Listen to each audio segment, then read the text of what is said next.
ناظرین، نئے سیزن کا آغاز اس خوبصورت لمحے سے ہوتا ہے جب دعا اور نوشیروان کے دل ایک دوسرے کے قریب آتے ہیں۔ دونوں کو احساس ہوتا ہے کہ ان کی محبت اور اعتماد اب ماضی کی تلخ یادوں سے نکل کر ایک نئی بنیاد پر کھڑی ہے۔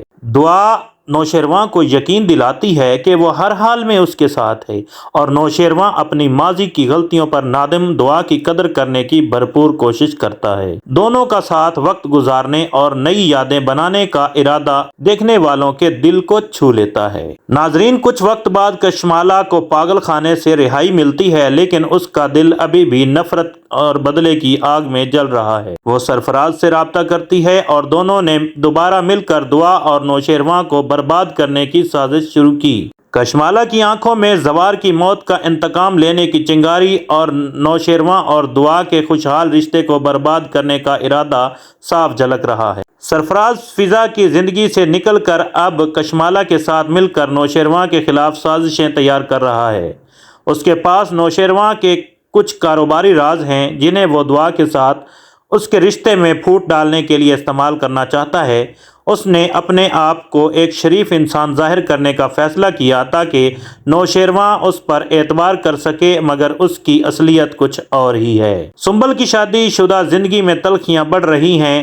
اس کے شوہر کا رویہ سرد اور بے توجہ ہے۔ ان دونوں کے درمیان بڑھتی ہوئی دوریاں سنبل کو مزید مشکلات میں ڈال رہی ہیں اور اس کا شوہر اسے طلاق دینے کی دھمکیاں دینے لگتا ہے۔ سنبل اپنی شادی کو بچانے کی ہر ممکن کوشش کرتی ہے، مگر اس کی تمام کوششیں ناکام نظر آتی ہیں۔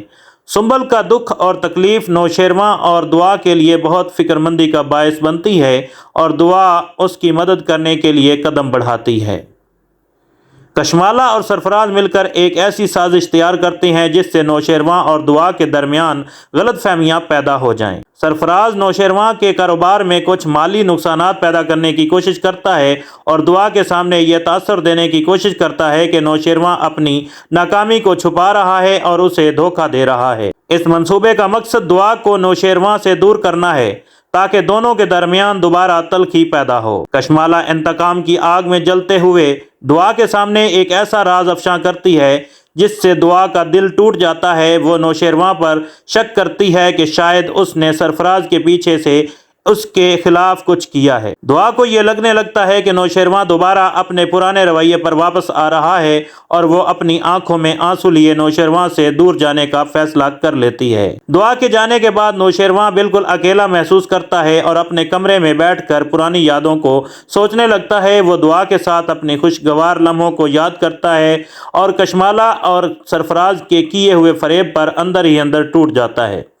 اسے یہ سمجھ نہیں آتی کہ وہ دعا کو کیسے واپس اپنی زندگی میں لا سکتا ہے۔ قسط کا اختتام ایک دلخراش منظر پر ہوتا ہے جہاں نوشیروان دعا کے بغیر اپنی تنہائی میں غرق ہوتا ہے اور اس کی آنکھوں میں آنسو ہیں۔ ناظرین، یہ تھا سیزن 2 کی پہلی ایپیسوڈ کی سٹوری۔ اگر آپ کو پسند آئی ہے تو اس ویڈیو کو لائک کر دیں اور شیئر کر دیں۔ اگر آپ اس کے بعد دوسری سٹوری بھی چاہتے ہیں تو میرے ویڈیو کو ضرور لائک کریں اور کمنٹ کریں۔ Thanks for watching.